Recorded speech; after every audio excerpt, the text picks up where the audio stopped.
welcome to the Rocky Mountain Writer Podcast. Thank you for having me. Sure. Tell us where you're located these days. I understand you have moved out of state. Yes, my husband and I moved to Sunset Beach, North Carolina, and we moved last summer.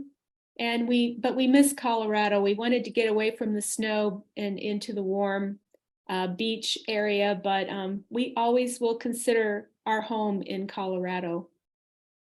And where did you live in Colorado, and for how long?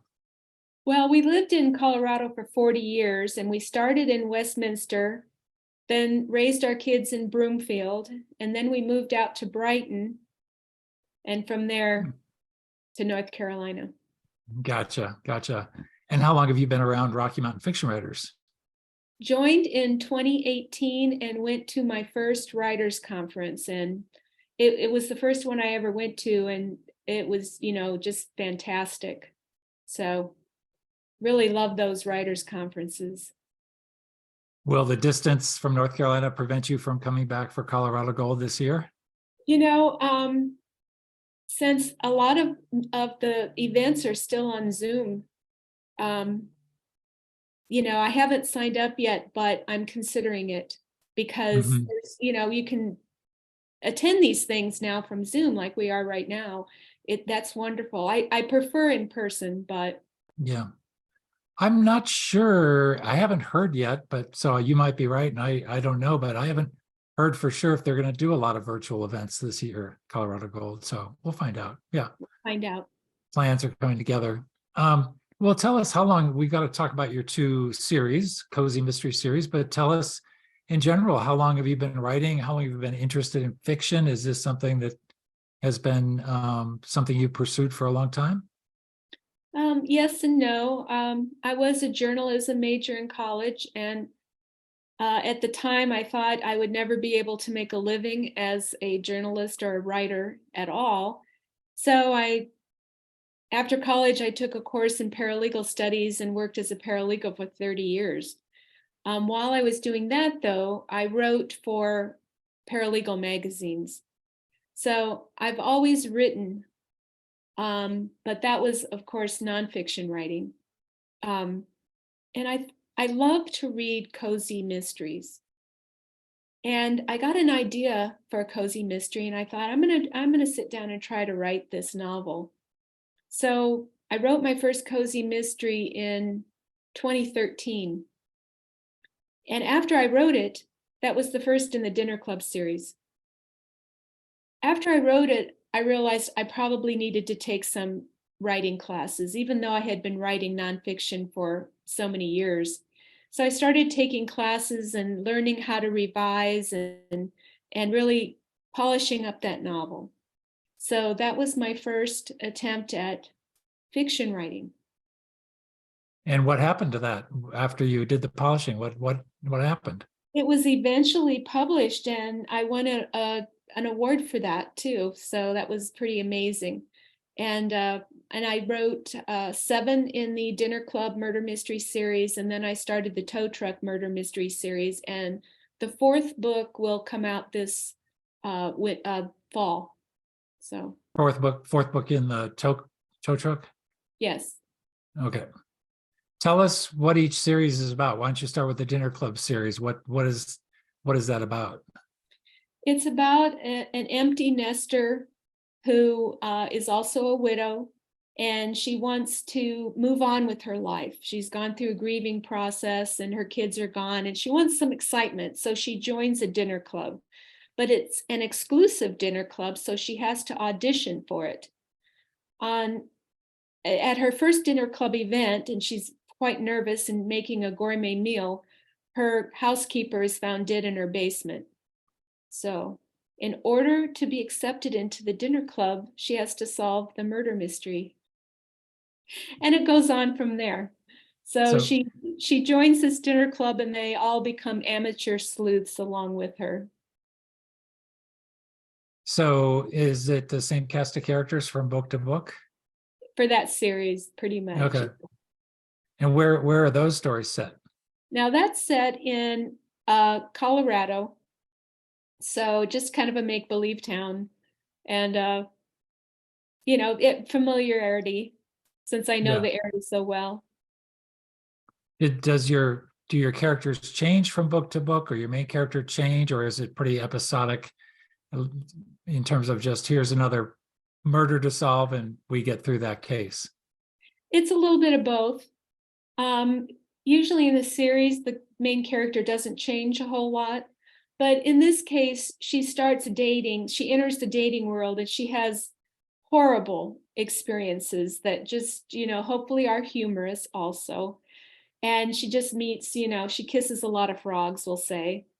So at the end of the series, she does find true love and, gets married. So, and that's the final book in the series. So in Oh, that, she does change, but so that series is a wrap. it is, although, I have other ideas for continuation.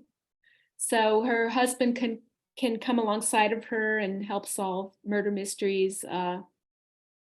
It could go on if I ever felt like picking it up, but right now I'm really enamored with my tow truck series. I'm not like some writers who write 2 series at a time. Ah, so give us the lay of the land on the tow truck series. Okay. So as a paralegal, I worked in law, of course, and the firm I worked at represented tow truck drivers. So I met quite a few of them, and they are very interesting characters. Some of them are pretty crusty. All of them I met were very unusual. And I also worked for a finance company in association with the law firm doing repos.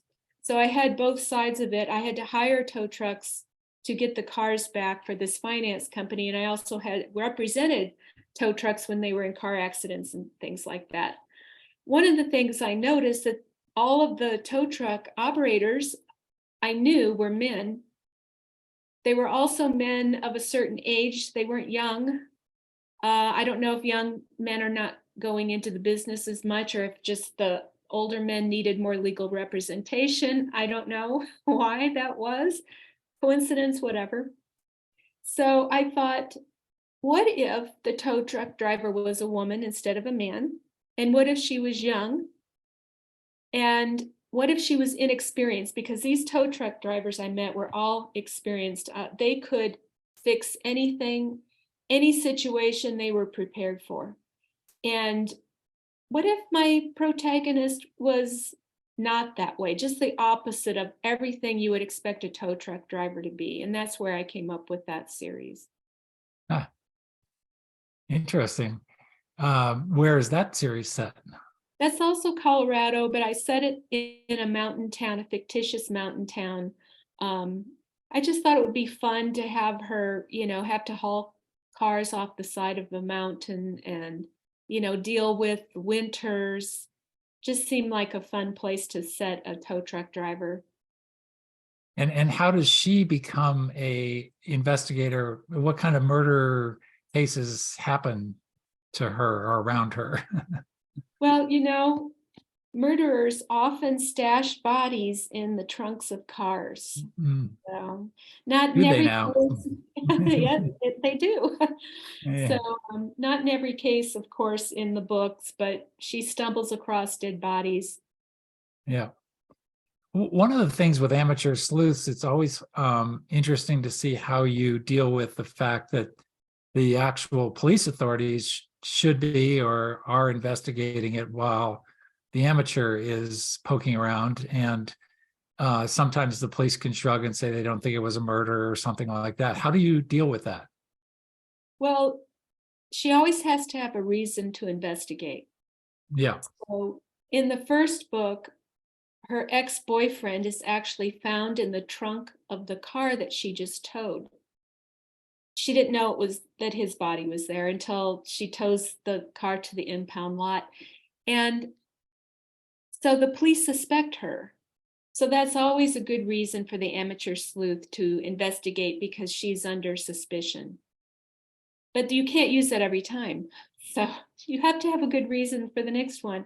So, of course, maybe a friend of hers is under suspicion, or she feels empathy for the family of the victim, or there has to be a reason.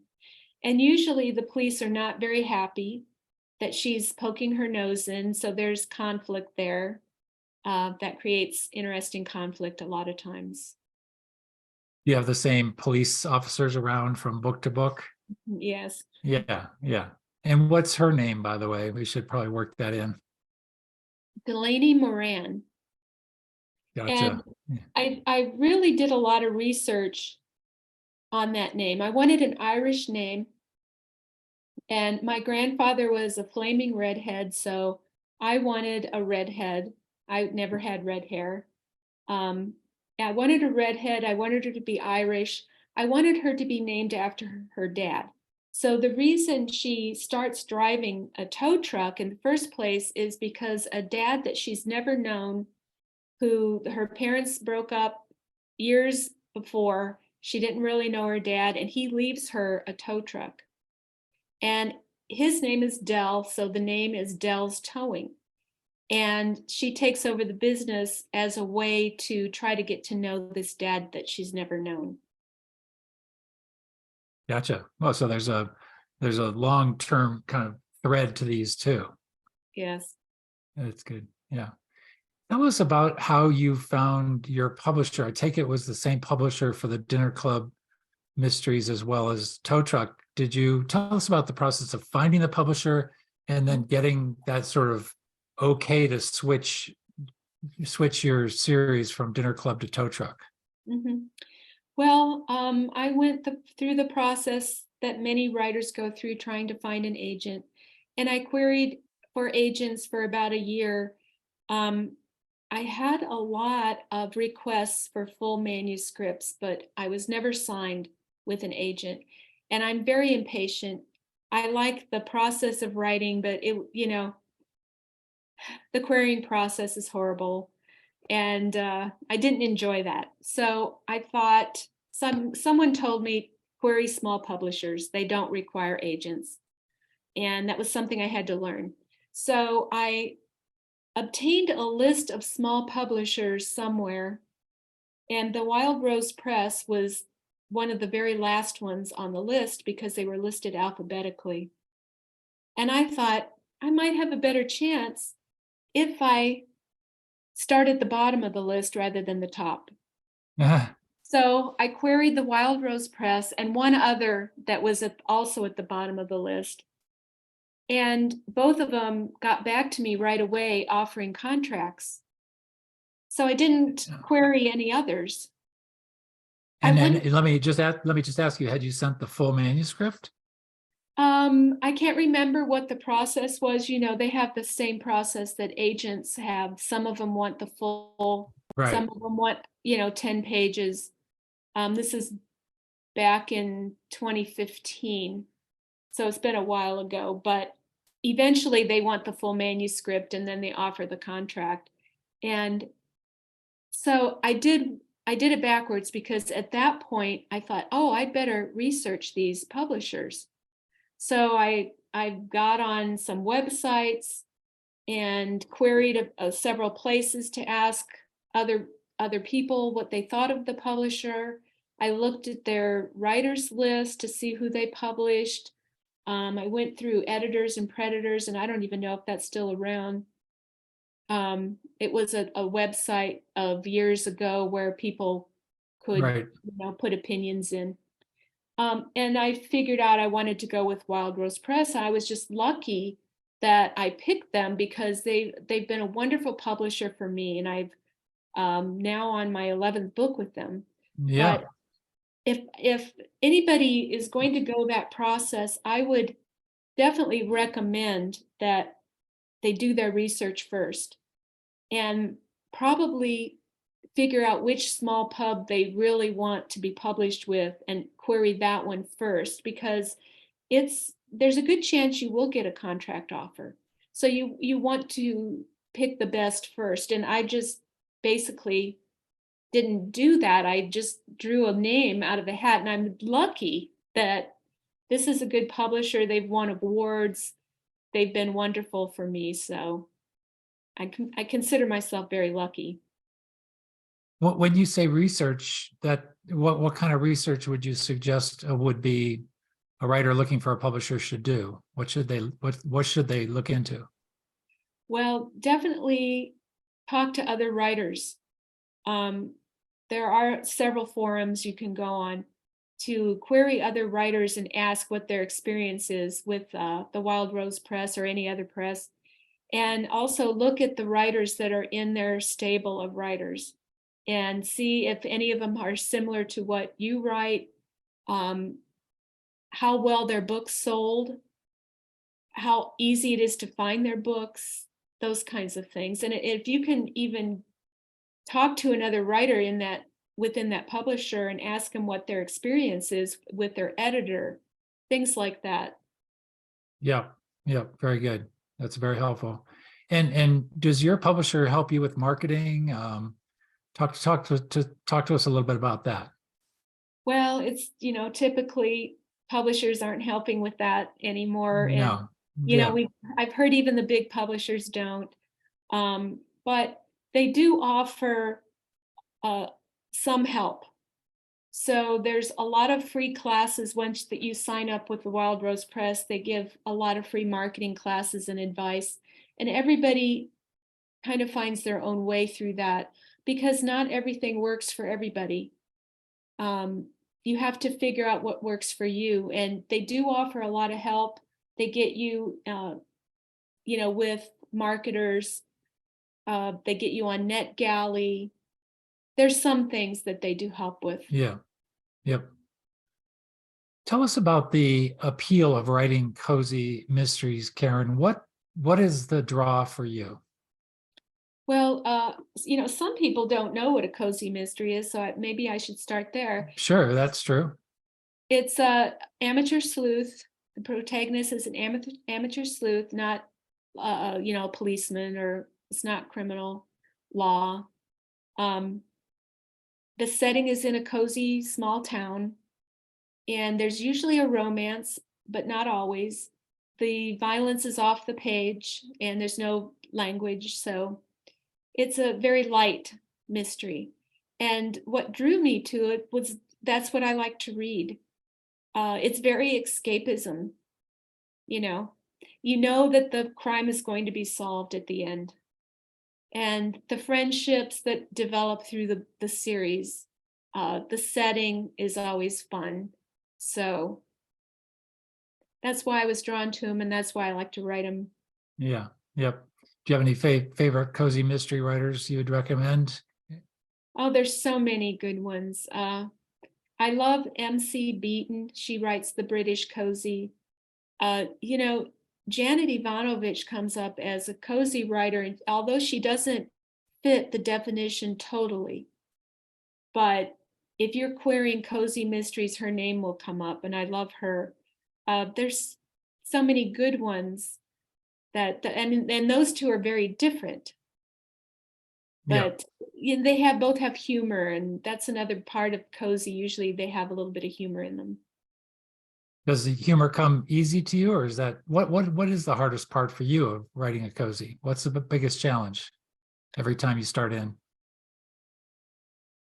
I think the writing itself. I have the ideas. I'm always jotting down ideas for new books, and the plot doesn't come hard, and the characters seem to pop in pretty easily. It's just sitting down and executing.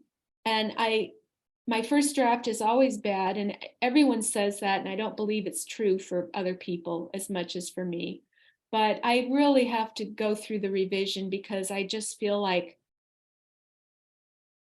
the writing itself is what's difficult. And I just have to force myself to work through that first draft because the fun starts in the revision, you know, and when it starts to polish up and you start to see it shine. The humor part doesn't come that hard. I just write what I think is funny. And I'm Mhm. not always sure other people will, but maybe they do. Because some people will comment that they enjoyed the humor, but not everybody has the same humor. Yeah. So, yeah. Before I forget, what is the title of that fourth book in the tow truck series that's come. Is it the fourth that's coming out later this year? Yes, Friends Come to Call. And I took that off of the words of a song, a Christmas carol type song, and because it has a Christmas setting. Ah, gotcha. And how many more books in the tow truck series do you think, or is it open-ended? It's open-ended right now. After Friends Come to Call, I have Stiletto to the Pedal. And I should also mention my tow truck driver wears high heels. Okay. She accidentally showed up in high heels for her first tow, and she became known as the high heel tow truck driver. And it sets her apart from the all male tow truck drivers in town. So it's her logo on her truck, and she is the high heel tow truck driver. So Stiletto to the Pedal is after Friends Come to Call. And then Booty in the Back Seat is the one after that. And those two are written. And I'm entertaining ideas for the next couple of books. So you have, it sounds like you have 3 written in all. You have the one that's coming out, and then you have 2 more already done. Yeah, well, and the one that's coming out is the 4th in the series. So that'll Yeah. be, yeah. Wow. 6 are done. 6 are done. Wow. You're got a steady production schedule going here. Well, I love this book series. I'm really enjoying it. Yeah. That's great. Any other ideas for other series in general? Anything starting to crop up as a new direction to go? Yeah, I'm starting to think about a beach mystery, you know, but I'm Yeah, I wonder still, why. I'm still Yeah. enamored with the tow truck books. So, and Yeah. a woman tow truck driver contacted me. She just saw my books on, let's see, Instagram, I guess.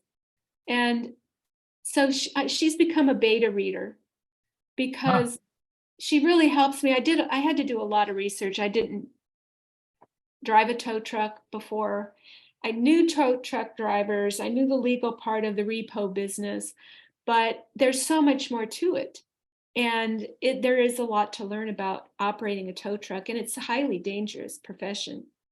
I would think so. Yeah. Drivers get killed all the time on the side of the road. Hmm. So it was very interesting. She started to read my books and she would tell me, well, this isn't quite how it should be worded. And to be authentic, you want to say it a different way. And that's really helped me. And I just admire the women tow truck drivers out there. She said she would never tow with high heels on, Yeah. but anyway, it's been fun getting to know readers Yeah. because That's I great. will get contacted. Yeah. That's terrific. Wow. Well, congratulations on all the success. Does it, looking back, I mean, you must feel pretty good about all the, when you were writing nonfiction and doing paralegal things and thinking about this, it must feel pretty good to see all these books out. Yeah, it does. It does. It's been fun. So, and I would encourage other writers not to give up and to just keep writing, keep writing. So, Yep. Very good. Well, thank you for the rundown on your world, Karen. And as we wrap up, we always like to give our guests a chance to recommend a book or a writer that you'd like other people to pay attention to. sure, sure. I'm reading An Enemy Like Me by Terry M. Brown. And it's not a cozy mystery, so I'm reading outside my genre. But it's so well written and it has a very strong woman character. I would highly recommend that. It came out beginning of the year, like January or February. Okay, great. Excellent. Well, Karen, thank you so much and wish you well. Maybe we'll see you in Denver in September if that works. I just might show up. Okay, thank Thank you. you. Thanks.